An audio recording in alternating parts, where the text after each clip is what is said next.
Hello friends, कैसे हैं आप सब लोग। आई होप सब अच्छे होंगे। मैं भी अच्छी हूँ।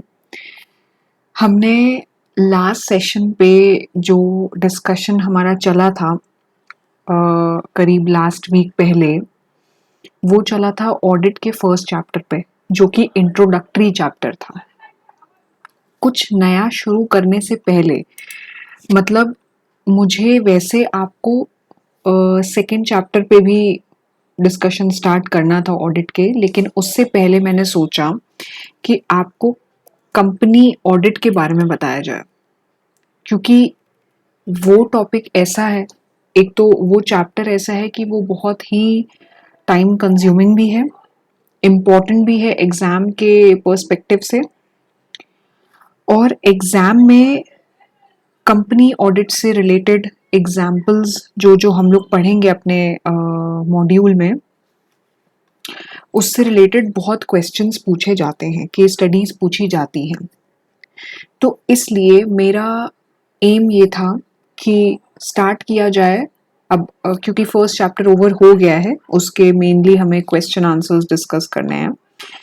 तो स्टार्ट करना था मुझे, तो मैंने कंपनी ऑडिट उठाया। अभी जो हमारा इंस्टीट्यूट का स्टडी मटेरियल है, उसके हिसाब से हमने जैसे फर्स्ट चैप्टर अपना कवर किया, nature, objective and scope of audit. हमें सेकंड चैप्टर पे आना था audit strategy, audit planning and audit programme. लेकिन उससे पहले मुझे कंपनी ऑडिट पे बात करनी है आप सबसे। और कंपनी ऑडिट जो है बहुत ही इम्पोर्टेंट है। वैसे तो एग्जाम पर्सपेक्टिव से सारे ही टॉपिक्स इम्पोर्टेंट है, लेकिन कंपनी ऑडिट ऐसा है कि आपका जैसे सीए आईपीसीसी में, सीए इंटरमीडिएट में तो है ही, सीए फाइनल में भी आपको ये ज़रूर ज़रूर मिलेगा। तो ये एक तरह का कॉमन टॉपिक है। इस चैप्टर में बेसिकली हम लोग ये डिस्कस करेंगे कि ऑडिटर किस किस चीज़ के लिए क्वालिफाई होता है। अगर उसे कोई भी तरह का प्रोजेक्ट मिल रहा है, प्रोजेक्ट असाइन हो रहा है, उसे कोई क्लाइंट असाइन हो रहा है, किसी भी तरह की कंसल्टेंसी दे रहा है, तो weather he is qualified to give that consultancy, whether he is qualified to be empaneled as an auditor of that particular firm, of that particular company। लेकिन अब क्योंकि कंपनी ऑडिट की बात है, तो यहाँ स्पेसिफिकली एक्सक्लूसिवली कंपनीज की बात होगी, सोल प्रोप्राइटरशिप्स, फर्म्स, इन सब की बात नहीं होगी, ट्रस्ट वगैरह की बात नहीं होगी, सिर्फ कंपनी की बात होगी।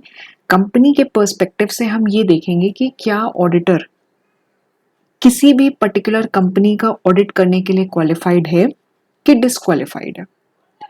फिर ऑडिटर के प्रोसीजर्स क्या है अपॉइंटमेंट के। अगर किसी कंपनी, कोई कंपनी ऑडिटर को अपॉइंट करती है, तो what steps do they follow.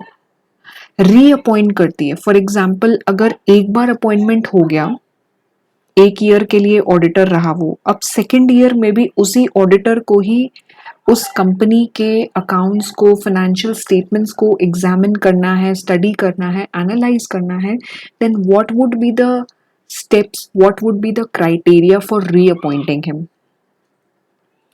Then we'll be studying filling up of casual vacancies and removal of auditor। Auditor को हटा दिया जाता है तो रिमूवल ऑफ ऑडिटर में आ जाएगा वो कॉन्सेप्ट। कैजुअल वैकेंसीज, मान लीजिए ऑडिटर ने खुद ही एक्सेप्टेंस देने के बाद ऑडिट वो नहीं कर पाया, वो बीच में ही उसने विड्रॉ कर दिया, तो दूसरे ऑडिटर का अपॉइंटमेंट हुआ, तो वो कॉन्सेप्ट्स पढ़ेंगे हम।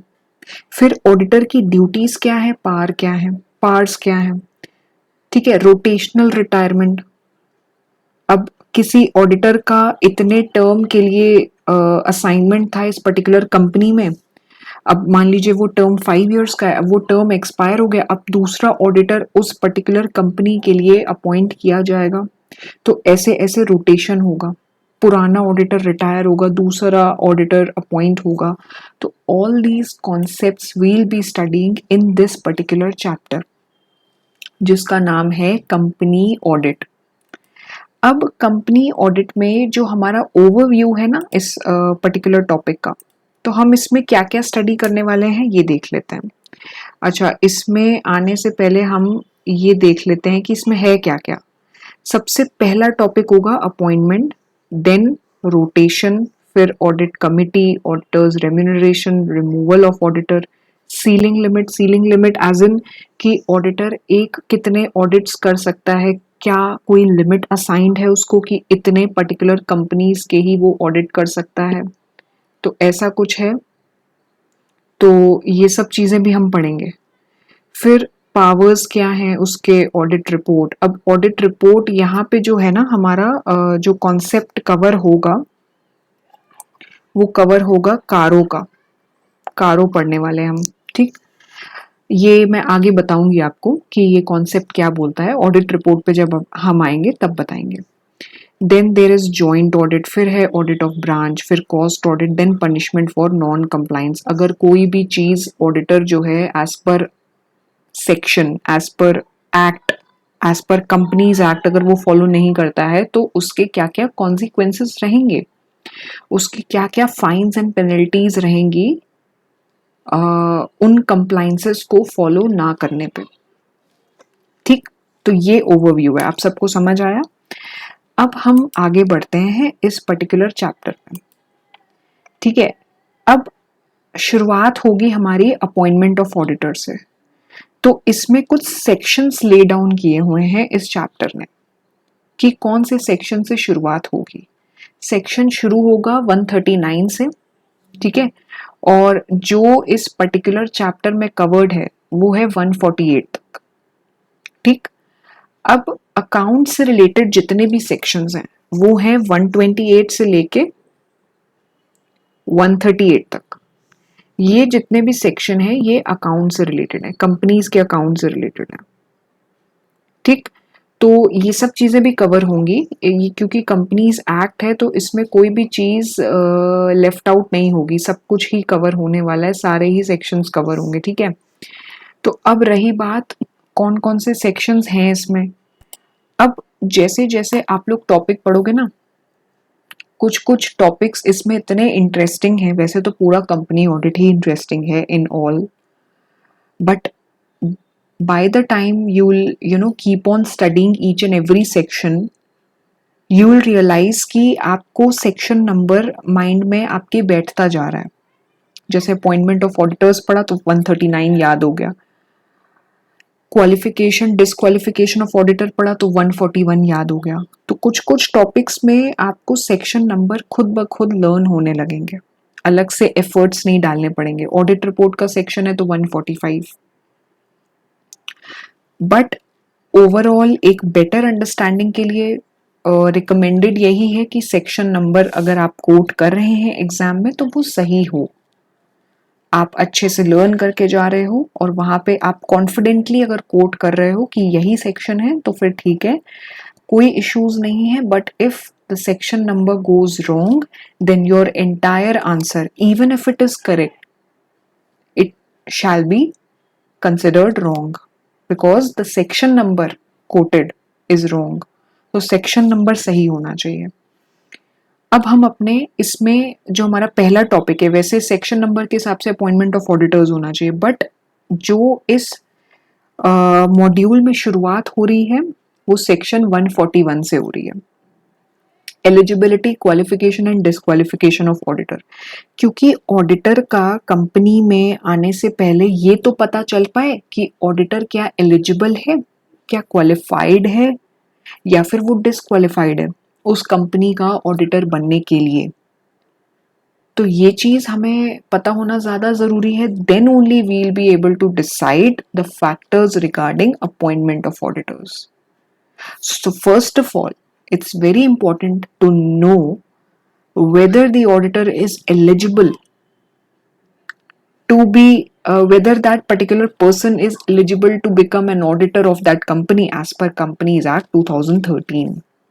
अब इसमें जो जो पॉइंट्स कवर होंगे ना वो हर एक पॉइंट इंपॉर्टेंट है, ऐसा कोई पॉइंट नहीं बचेगा जो कि इंपॉर्टेंट ना हो। अच्छा, पहला जो अब हमारा टॉपिक है इसमें एलिजिबिलिटी के रिगार्डिंग, तो इसमें कौन कौन से पॉइंट्स मेंशन्ड हैं वो हम डिस्कस करते हैं, शुरुआत कर चुके हैं क्योंकि हम अपने टॉपिक से। अच्छा, इसमें जो बेसिकली ये बात कही है वो कही है प्रोविजंस की, provisions related to eligibility qualifications and disqualifications. तो सबसे पहले एलिजिबिलिटी की बात करते हैं, ठीक है। तो इसमें साफ साफ लिखा है कि कोई भी पर्सन ऑडिटर बनने के लिए एलिजिबल तभी होगा जब वो एक सीए होगा। क्या होगा? चार्टर्ड अकाउंटेंट होगा, ठीक है। अब वो पर्सन जो है इंडिविजुअल प्रैक्टिसिंग चार्टर्ड अकाउंटेंट हो सकता है, जैसे कि उसकी सोल प्रोप्राइटरशिप फर्म हो, या फिर वो एक पार्टनर हो सकता है फर्म में, सीए फर्म में, ठीक। इसमें यहाँ पे एडिशनल ये भी लिखा है कि अगर कोई फर्म है जहाँ पे मेजॉरिटी पार्टनर्स प्रैक्टिस कर रहे हैं, वो क्वालिफाइड हैं अपॉइंटमेंट के लिए, तो वो फर्म भी कंपनी की ऑडिटर बन सकती है। जैसे एग्जाम्पल कि एक सीए फर्म है XYZ एंड कंपनी, ठीक। इसमें 7 पार्टनर्स हैं और ये 7 पार्टनर्स क्या हैं? सीए हैं। They all are CAs. तो क्या ये एलिजिबल है ऑडिटर बनने के लिए? कंपनी का ऑडिटर बनने के लिए एलिजिबल है? यस, ये एलिजिबल हैं। पहली कंडीशन ये बोलती है कि कंपनी का ऑडिटर बनने से पहले उस पर्सन को सीए होना जरूरी है, और अगर वो फर्म में प्रैक्टिसिंग चार्टर्ड अकाउंटेंट है जहां और भी पार्टनर्स हैं जो प्रैक्टिस कर रहे हैं और वो सब के सब क्वालिफाइड हैं, यानी कि सब के सब सीएज हैं एंड क्वालिफाइड हैं उस कंपनी का ऑडिटर बनने के लिए, तो वो सब एज अ होल फर्म मिलके उस कंपनी का ऑडिटर बन सकते हैं। सिंपल कंडीशन है, there are no ifs and buts, कोई कंडीशंस नहीं है इसमें, सिंपल रूल है इसमें जो लिखा हुआ है कि अगर ऑडिटर के लिए एलिजिबिलिटी की बात की जाए तो पर्सन का सीए होना जरूरी है, और अगर वो एक सीए फर्म में प्रैक्टिसिंग भी है तो भी वो फर्म अगर उस फर्म में क्वालिफाइड पार्टनर्स हैं तो वो फर्म एलिजिबल हो जाएगी उस कंपनी का ऑडिटर बनने के लिए। एक फर्म जिसमें पार्टनर्स उस फर्म को रिप्रेजेंट कर रहे हैं तो वो फर्म एलिजिबल बन जाएगी। बाकी अगर कोई सोल प्रोप्राइटरशिप है ना, तो वो भी एलिजिबल हो सकती है अगर उसका सोल प्रोप्राइटर सीए है। This is the first condition. Second condition, where a firm including LLP is appointed as an auditor, only the partners who are CAs shall be authorized to act and sign on behalf of the firm, because the first condition which lays down it emphasizes that the person should be a CA to become an auditor of a company. To be eligible to become an auditor of a company, the person should be a CA. और अगर firm है, क्योंकि अब firm की अगर हम बात करें तो फर्म भी हो सकती है, एक सीए फर्म भी हो सकती है, एक एलएलपी भी हो सकती है, लिमिटेड लाइबिलिटी पार्टनरशिप भी हो सकती है। तो उसमें भी जो पार्टनर्स होंगे, उसमें अगर पार्टनर्स मान लीजिए 6 पार्टनर्स हैं जिसमें से 3 जो हैं वो सीए हैं एंड बाकी 3 नॉन सीए हैं, तो ये जो 3 सीए पार्टनर्स होंगे यही फर्म के बिहाफ पे एक्ट करेंगे एंड साइन करेंगे उस कंपनी का ऑडिट करते टाइम। जो बाकी नॉन सीए पार्टनर्स हैं उन्हें कोई भी अथॉरिटी नहीं है फर्म के बिहाफ पे एक्ट करने के लिए। अच्छा, इसमें अगर हम थोड़ा और डिटेल में जाएं, ठीक है, तो हम इसमें एलएलपी का मतलब भी ठीक है समझेंगे, एलएलपी भी समझेंगे कि क्या इसमें बेसिकली एलएलपी क्यों बोला जा रहा है, क्योंकि फर्म की बात तो हुई है, तो अब एलएलपी क्यों बोला जा रहा है, तो एलएलपी का मतलब भी हम समझते हैं। अच्छा, इसमें एलएलपी का मतलब क्या हुआ? एलएलपी एक ऐसी कंसर्न जहां पे पार्टनर्स की लायबिलिटी लिमिटेड रहती है। एक तरह से कहा जाए तो एलएलपी में एक कंपनी के लिमिटेड लाइबिलिटी वाले बेनिफिट्स होते हैं, क्योंकि अगर एक कंपनी होती है जैसे, तो उसमें उसके शेयर होल्डर्स की कंपनीज से असेट्स भी अलग होते हैं, लाइबिलिटीज भी अलग होते हैं। ठीक है, एक सेपरेट लीगल एंटिटी का कॉन्सेप्ट फॉलो होता है कंपनी में, कि कंपनी के असेट्स भी इंडिपेंडेंट है, कंपनी की लाइबिलिटीज भी इंडिपेंडेंट है।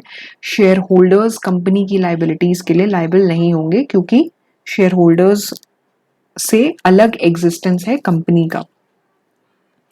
तो एलएलपी को उस सेपरेट लीगल एंटिटी वाले बेनिफिट्स तो मिलते ही हैं, लाइबिलिटी पार्टनर्स की लिमिटेड रहती है, और पार्टनरशिप की भी कुछ फ्लेक्सिबिलिटीज होती हैं, क्योंकि एलएलपी अपने एग्जिस्टेंस में काम कर सकती है। अगर कंपनी के पॉइंट ऑफ व्यू से देखें तो एलएलपी कॉन्ट्रैक्ट्स कर सकती है, प्रॉपर्टीज ओन कर सकती है, असेट्स ओन कर सकती है, लेकिन लाइबिलिटीज पार्टनर्स की पूरी पूरी तरह से फ्री नहीं होती हैं। लाइबिलिटीज जो है पार्टनर्स की लिमिटेड रहती है, कुछ कंट्रीब्यूशन के बेसिस पे, जो भी एलएलपी के डीड में डिसाइडेड होता है, जो भी शेयरिंग रेशियोज होते हैं, उस हिसाब से लाइबिलिटीज उनकी लिमिटेड रहती है। ठीक, अब पार्टनर्स में, पार्टनरशिप फर्म में क्या होता है कि जो भी कॉन्ट्रैक्ट्स होते हैं वो पार्टनर्स फर्म के बिहाफ पे एंटर करते हैं, असेट्स बाय करते हैं फर्म के बिहाफ पे, और लाइबिलिटीज तो खैर वो बेयर करते ही हैं। लेकिन एलएलपी का एग्जिस्टेंस अलग होता है, उसे कंपनी के बेनिफिट्स मिलते हैं। ये थोड़ी सी जिस्ट दी है मैंने आपको एलएलपी की। अब अगर आपको डिटेल में समझना है तो उसके लिए हम अलग से क्लास एक रख सकते हैं, बट इस टॉपिक में नहीं, क्योंकि अभी हम बात कर रहे हैं eligibility of a person to become an auditor of a company, और हम फिर उस टॉपिक से ऑफ द ट्रैक हो जाएंगे और उस टॉपिक पे लिंक छूट जाएगा फिर। ठीक है, एलएलपी का मैंने बेसिक आइडिया आपको बता दिया है। इसमें पार्टनर्स की राइट्स और ड्यूटीज जो हैं वो एक अग्रीमेंट के बीच में, उनके बीच में जो भी अग्रीमेंट होते हैं उस हिसाब से वो गवर्न होती हैं, उस हिसाब से ही वो चलते हैं। ठीक, लेकिन कोई भी एक पार्टनर दूसरे पार्टनर के एक्शंस के लिए लाइबल नहीं होता है। जैसे जॉइंट लाइबिलिटी होती है ना पार्टनरशिप फर्म में, एलएलपी में ये केस नहीं होता है। तो कुछ डिफरेंसेस होते हैं एलएलपी के, कुछ एडवांटेजेस उनको मिलते हैं ओवर पार्टनरशिप फर्म। ठीक, तो एलएलपी की अगर बात की जाए तो एलएलपी में भी अगर मान लीजिए किसी एलएलपी को ऑडिटर बनाया गया है कंपनी का ना, तो उसमें अगर 6 पार्टनर्स हैं या जितने भी पार्टनर्स हैं, उसमें से जितने सीए पार्टनर्स होंगे वही फर्म के बिहाफ पे एक्ट भी करेंगे, साइन भी करेंगे। फिर इसका थर्ड पॉइंट क्या बोलता है? इसका थर्ड पॉइंट ये बोलता है, following persons shall not be eligible for appointment as an auditor of a company. दो कंडीशंस, पहली दो कंडीशंस मैंने आपको बता दी कि पहला ये पर्सन सीए होना चाहिए, दूसरा ये कि अगर फर्म में मान लीजिए एलएलपी है, ऑडिटर है कंपनी का, तो उसमें जितने भी सीए पार्टनर्स होंगे वही फर्म के बिहाफ पे एक्ट और साइन करेंगे ऑडिट रिपोर्ट उस कंपनी की। थर्ड कंडीशन ये है कि ऑडिटर के अपॉइंटमेंट से रिलेटेड कुछ पर्सन्स की बात करी गई है जो कि एलिजिबल नहीं है, अलाउड नहीं है ऑडिटर बनने के लिए। और वो कौन कौन पर्सन्स हैं उनकी पूरी ये एक लिस्ट बनी है, और ये बहुत इंपॉर्टेंट है। ये जो टॉपिक अब हम डिस्कस करेंगे ये बहुत इंपॉर्टेंट है। ठीक, वेरी इंपॉर्टेंट। अब इसमें कुछ पर्सन्स का नाम स्टेटेड है जो कि हमें ये बताएगा कि एग्जैक्टली कौन से वो पर्सन्स हैं जो ऑडिटर बनने के लिए एलिजिबल नहीं है। सबसे पहले नाम है body corporate other than a limited liability partnership registered under limited liability partnership act. पहली कंडीशन, बॉडी कॉर्पोरेट का मतलब क्या होता है, किसी को पता है? बॉडी कॉर्पोरेट में क्या क्या आ जाएगा? अब इन लोगों ने लिखा है कि बॉडी कॉर्पोरेट एलिजिबल नहीं है ऑडिटर बनने के लिए। इसका मतलब बॉडी कॉर्पोरेट तो वो एंटिटी होती है जिसका खुद का एग्जिस्टेंस होता है, सेपरेट लीगल एंटिटी होती है। बॉडी कॉर्पोरेट में कंपनी आ सकती है, कोई भी हो, प्राइवेट हो, पब्लिक हो, स्मॉल हो, ठीक। एलएलपीज भी आती हैं क्योंकि एलएलपीज का भी खुद का एग्जिस्टेंस होता है, लेकिन इसमें इस पर्टिकुलर कंडीशन में एलएलपी को एक्सक्लूड करा गया है। बॉडी कॉर्पोरेट में अपना ट्रस्ट्स भी आ सकते हैं, आर्टिफिशियल ज्यूरिडिकल पर्सन्स भी आ सकते हैं, जैसे ये म्यूनिसिपल कॉरपोरेशंस वगैरह होती हैं, ये भी आ सकती हैं, लेकिन एलएलपी नहीं आ रही है इसमें। तो कंपनी का ऑडिटर कौन बन सकता है, उसकी क्या एलिजिबिलिटी है, वो तो हम डिस्कस कर रहे हैं, लेकिन थर्ड पॉइंट जो जिसके ये सब पॉइंट्स हम डिस्कस कर रहे हैं, इसमें वो लोग हैं जो कि एलिजिबल नहीं है। तो पहले नंबर पे नाम है बॉडी कॉर्पोरेट का, but excluding LLP, other than LLP, इसमें साफ साफ लिखा हुआ है। दूसरा पॉइंट ये बोलता है एंड ऑफिसर और एम्प्लॉई ऑफ द कंपनी। पहला तो हो गया बॉडी कॉर्पोरेट, उसमें कंपनीज आ जाएंगी। एक कंपनी दूसरी कंपनी का ऑडिटर नहीं बन सकती है। मान लीजिए एग्जाम्पल लिखते हैं, ठीक है। एग्जाम्पल है, एक कंपनी है सुदर्शन इंडस्ट्रीज लिमिटेड। अब इस कंपनी का ऑडिट होना है। अब कौन एलिजिबल नहीं है? मान लीजिए एक दूसरी कंपनी है सिलहाउट फैब्रिक्स लिमिटेड, ये इस कंपनी का ऑडिटर नहीं बन सकता है और ये बॉडी कॉर्पोरेट में आ जाएगा। इसकी ही जगह अगर कोई एलएलपी होती, मान लीजिए कोई XYZ एलएलपी होती, तो वो क्या इस कंपनी का ऑडिट कर सकता था? हाँ कर सकता था, बिल्कुल कर सकता था, लेकिन बॉडी कॉर्पोरेट नहीं कर सकती है। अब एलएलपी भी तो बॉडी कॉर्पोरेट है, साफ साफ एलएलपी को एक्सक्लूड किया हुआ है, लिखा है इसमें साफ साफ अदर देन एलएलपी। कोई भी सेक्शन पढ़ते टाइम आपको बहुत ही ध्यान से पढ़ना पड़ेगा, बिकॉज वो लिंक कैसे टूटता है पता भी नहीं चलता है। बहुत ही स्लो वे में, स्लो एंड स्टेडी वे में पढ़ना होगा। सेकंड पॉइंट कहता है ऑफिसर और एम्प्लॉय ऑफ द कंपनी। अब इसी का ही हम एग्जांपल लेते हैं, ठीक है। अब ये जो सुदर्शन इंडस्ट्रीज लिमिटेड है, इसका एक एम्प्लॉय है मान लीजिए। अब मैं सेकंड एग्जांपल दे रही हूं, एक एम्प्लॉय है, एम्प्लॉय का नाम है अमन, ठीक है, कोई रैंडम नेम है। अब अमन जो है वो मैनेजर है किसका? सुदर्शन इंडस्ट्रीज का। सुदर्शन इंडस्ट्रीज लिमिटेड का वो मैनेजर है। और दूसरी चीज, अमन जो है वो सीए भी है। अब ये अमन जो है ये एबीसी एंड कंपनी में पार्टनर है।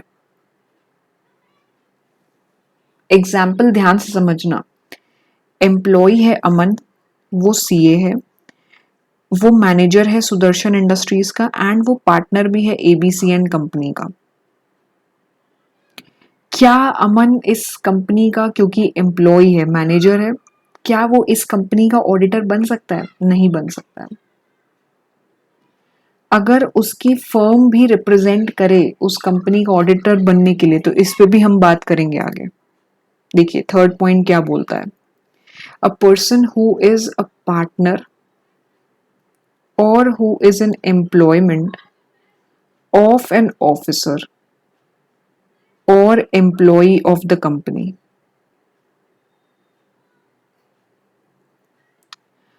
or employee of the company। पहला पॉइंट जो था वो था एन ऑफिसर और employee of the company. Aman company का मैनेजर है, और क्या अब वो सीए भी है, दूसरे किसी फर्म में प्रैक्टिस भी कर रहा है, तो क्या वो उस कंपनी का ऑडिटर बन सकता है जिस कंपनी में वो मैनेजर है? नहीं। दूसरा पॉइंट क्या है? A person who is a partner और हु इज एन एम्प्लॉयमेंट, मान लीजिए वो किसी फर्म में पार्टनर है या फिर वो जॉब कर रहा है, ऑफ एन ऑफिसर और employee of the company. Partner वाला एग्जाम्पल तो ये हो गया, इसी एग्जाम्पल को हम कंटिन्यू कर रहे हैं कि एक फर्म में वो पार्टनर भी है और कंपनी का ऑडिटर भी कर रहा है, ऑडिटर भी बनने की कोशिश कर रहा है वो। तो क्या ये पॉसिबल है? क्या ये पॉसिबल है? नहीं पॉसिबल है। पार्टनर भी है उस फर्म में और एम्प्लॉय भी है उस जो कंपनी में जिस कंपनी का ऑडिट करना है, तो ये पॉसिबल तो नहीं है। अब इसमें कंडीशन लगी है और की, और who is in the employment of an officer और employee of the company. Company का कोई एम्प्लॉय है, उसके यहाँ वो पर्सन काम करता है।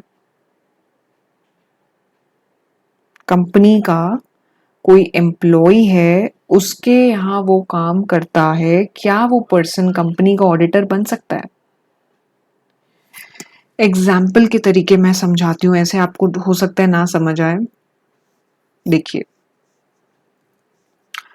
एक कंपनी है एबीसी, एबीसी लिमिटेड, ये कंपनी है, ठीक है।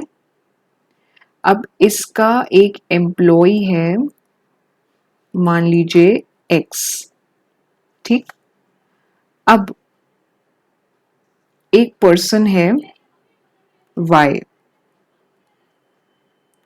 Now who is a partner और who is an employment of an officer और एम्प्लॉय ऑफ द कंपनी। समझिएगा, ये जो है ये एक फर्म में पार्टनर है, X Y Z and associates, ये यहाँ पार्टनर है और ये सीए भी है। कौन सीए है? वाई। अब इस फर्म में एक्स भी पार्टनर है, एक्स एम्प्लॉय भी है यहाँ पे, एक्स पार्टनर भी है यहाँ पे। एक मिनट, ये एम्प्लॉय है यहाँ पे और ये यहाँ पार्टनर भी है। या फिर हम लोग इस एग्जाम्पल में ये चेंज कर सकते हैं कि Y जो है ये इसकी एक पार्टनरशिप फर्म में ये पार्टनर है, सीए है, और ये X जो कि एम्प्लॉय है कंपनी का, अच्छी पोस्ट पे है, फाइनेंस हेड है, ठीक है। अब Y और X में कोई रिलेशन है, मान लीजिए Y जो है जॉब करता है X के यहाँ पे, X कंपनी का क्या है? फाइनेंस हेड, एंड इसकी एक मान लीजिए कोई कंसल्टेंसी फर्म भी चलती है, कंसल्टेंसी फर्म चलती है किसकी? एक्स की। अब उस कंसल्टेंसी फर्म में वाई जॉब करता है, तो क्या वाई उस कंपनी का ऑडिटर बन सकता है? नहीं बन सकता है। A person who is a partner, company का एम्प्लॉय है एक्स, वाई उसका पार्टनर है, ठीक। दोनों जो है अलग से पार्टनरशिप फर्म भी चला रहे हैं और एक्स अलग से कंपनी में जॉब भी कर रहा है, तो क्या वाई उस कंपनी का ऑडिटर बन सकता है? नहीं बन सकता है। A person who is a partner का एग्जाम्पल क्लियर। दूसरा example, who is an employment of an officer और employee of the company. Company में अच्छी पोस्ट पे है, एक्स फाइनेंस हेड है, उसकी एक अलग से कंसल्टेंसी फर्म भी चलती है, वाई उसमें जॉब करता है। क्या वाई उस कंपनी का ऑडिटर बन सकता है? हम ये मान के चल रहे हैं कि दोनों ही सीए हैं, पहली कंडीशन फुलफिल हो रही है। लेकिन अब क्या वाई तो अब सीए है, ठीक है, समझ आता है, लेकिन क्या वाई एलिजिबल है उस कंपनी को ऑडिट करने के लिए?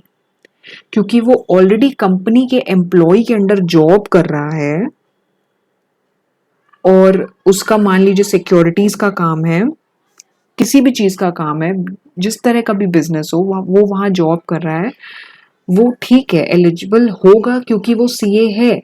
बट क्योंकि वो कंपनी के एम्प्लॉय के अंडर काम कर रहा है, जॉब कर रहा है, तो वो उस कंपनी का ऑडिटर नहीं बन सकता है, वो उस कंपनी का ऑडिटर नहीं बन सकता है।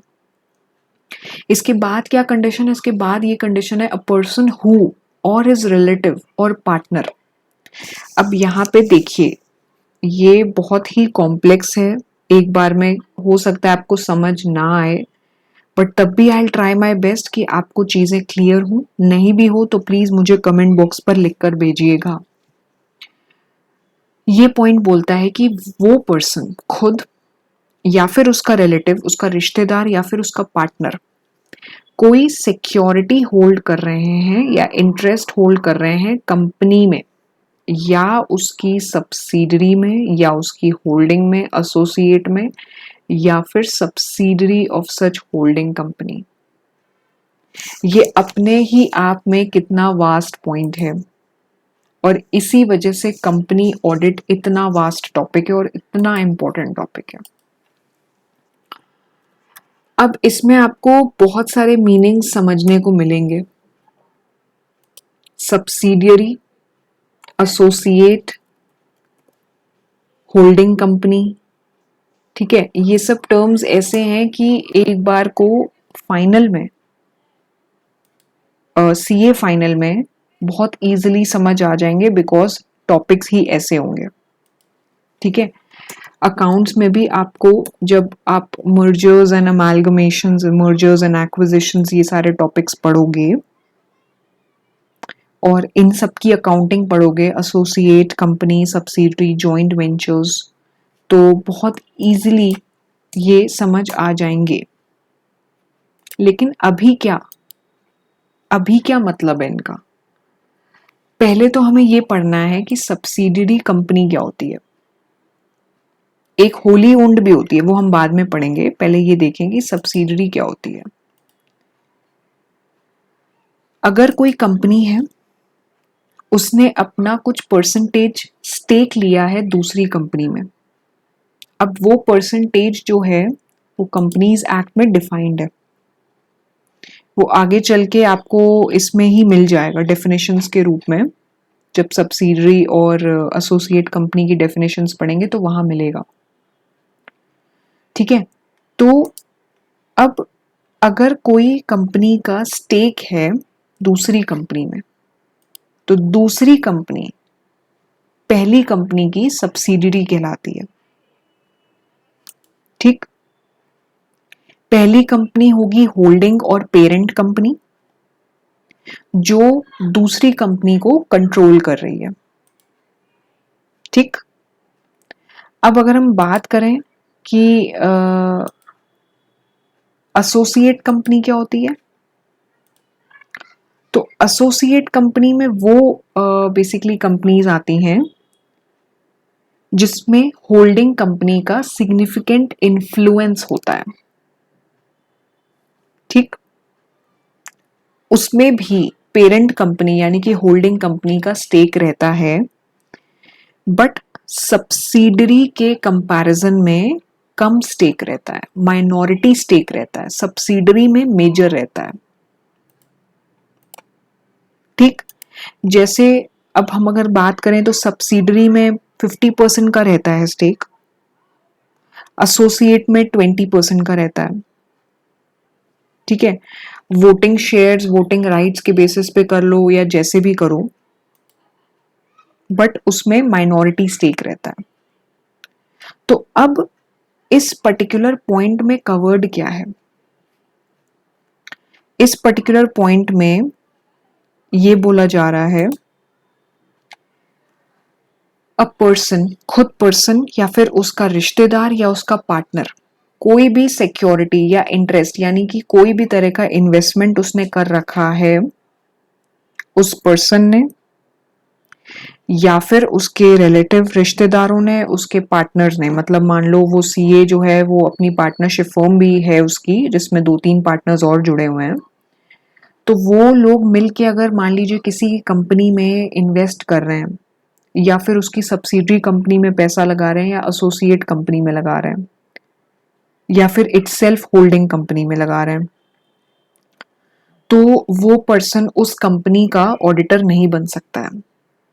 वो पर्सन उस कंपनी का ऑडिटर नहीं बन सकता है। समझ रहे हैं आप लोग? लेकिन इसमें एक कंडीशन ये है कि रिलेटिव जो है वो सिक्योरिटी या इंटरेस्ट होल्ड कर सकता है कंपनी में, लेकिन उसकी फेस वैल्यू 1 लाख से ज्यादा नहीं होनी चाहिए। ये कंडीशन एक फिक्स कर दी है अमाउंट की, कि 1 लाख से ज्यादा का इन्वेस्टमेंट नहीं होना चाहिए फेस वैल्यू, नॉट ना कि मार्केट वैल्यू।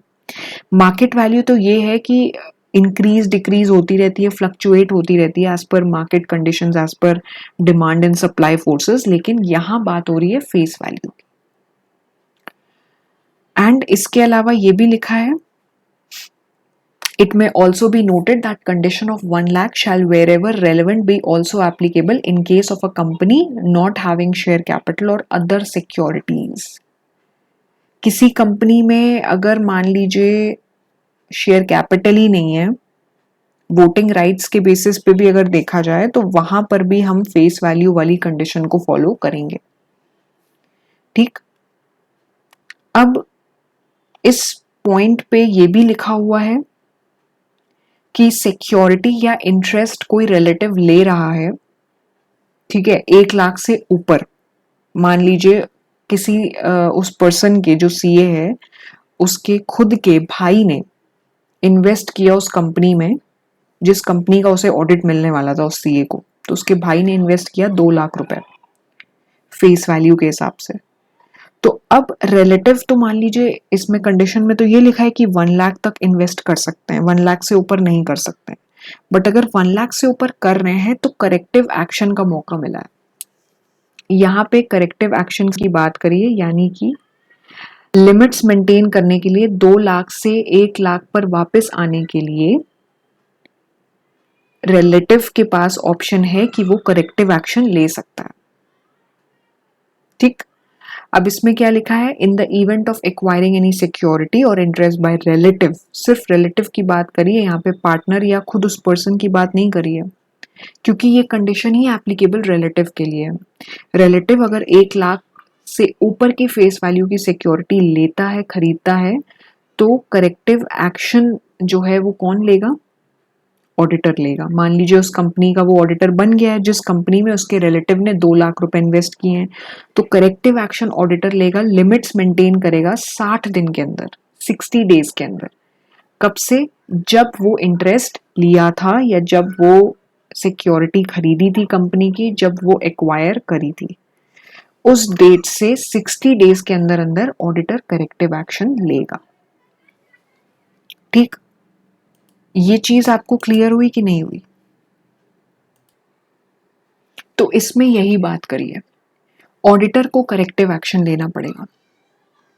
ये जो पूरा पॉइंट है शुरुआत से ये बोलता है कि वो पर्सन खुद या फिर उसका रिलेटिव या फिर पार्टनर, मान लीजिए वो किसी फर्म में, पार्टनरशिप फर्म में पार्टनर भी है, इनमें से कोई भी अगर उस कंपनी में, जिस कंपनी का मान लीजिए अब ऑडिटर के लिए एलिजिबिलिटी हम देख रहे हैं, तो क्या वो उस कंपनी का ऑडिटर बन सकता है?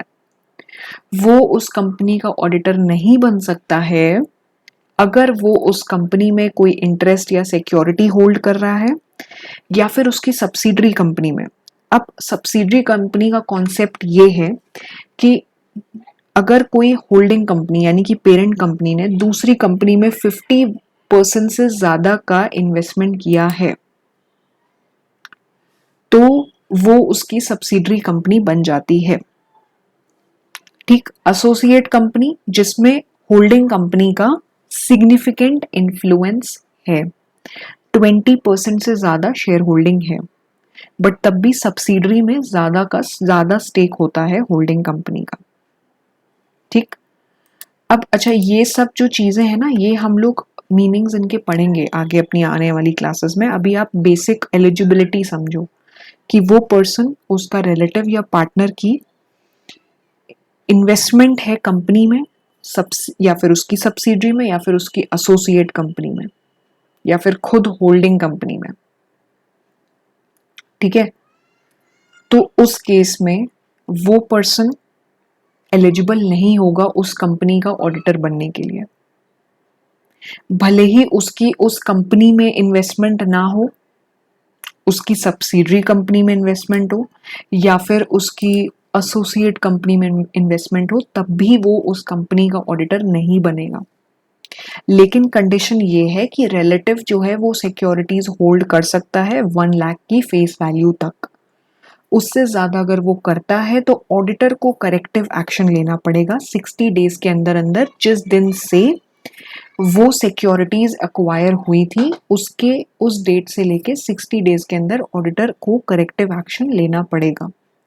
और ये जो स्पेसिफाइड कंडीशन है वो सिर्फ रिलेटिव के कॉन्टेक्स्ट में है, इसमें पार्टनर और वो पर्सन इन्वॉल्व नहीं होता है। तो ये वो कंडीशंस हैं जो अभी हम लोग ने शुरू की हैं, ये वो बोल रही हैं कि कौन कौन से पर्सन्स एलिजिबल नहीं हैं ऑडिटर बनने के लिए। जैसे कि बॉडी कॉर्पोरेट, लेकिन एलएलपी को एक्सक्लूड करते हुए, किसी कंपनी का ऑफिसर या एम्प्लॉय उसी कंपनी का ऑडिटर नहीं बन सकता है। एक पर्सन जो कि पार्टनर है, ठीक है, या फिर वो किसी कंपनी के एम्प्लॉय के अंडर जॉब कर रहा है, या किसी कंपनी के ऑफिसर के अंडर जॉब कर रहा है, या फिर वो किसी कंपनी के एम्प्लॉय का पार्टनर है, तो वो पर्सन उस कंपनी का ऑडिटर नहीं बन सकता है। ठीक, a person who is a partner और who is an employment of officer और एम्प्लॉय ऑफ द कंपनी। समझ आया? या तो पार्टनर होगा या एम्प्लॉयमेंट में होगा, ऑफिसर या एम्प्लॉय ऑफ द कंपनी के। फिर अभी लेटेस्ट पॉइंट डिस्कस किया वो ये था, पर्सन और हिज रिलेटिव या पार्टनर कोई अगर इंटरेस्ट या सिक्योरिटी होल्ड कर रहे हैं उस कंपनी में, उसकी सब्सिडरी में, होल्डिंग खुद होल्डिंग कंपनी में, उसकी सब्सिडरी में या एसोसिएट कंपनी में, उसका रिलेटिव के रिस्पेक्ट में कंडीशन ये है कि वो 1 लाख की फेस वैल्यू तक सिक्योरिटी होल्ड कर सकता है। अगर उससे ऊपर जाती है फेस वैल्यू तो 60 डेज के अंदर अंदर करेक्टिव एक्शन लेना पड़ेगा ऑडिटर को। अब इसके बाद के पॉइंट्स हम लोग नेक्स्ट क्लास में डिस्कस करेंगे। अगर वीडियो अच्छी लगी हो तो do not forget to like the video, share the video and do subscribe my channel. Press the bell icon for latest updates. Follow my Instagram page by the name CA Jyoti Tutorials. वहाँ आपको latest updates मिलेंगे। अगर किसी भी चीज़ से related query हो तो ज़रूर मुझे कमेंट बॉक्स पर लिखकर भेजिएगा। और ये चैप्टर अब हम इसी चैप्टर को कंटिन्यू करेंगे, बाकी नेक्स्ट क्लास में डिस्कस करेंगे। ठीक है, तो आज के लिए इतना ही। Thank you.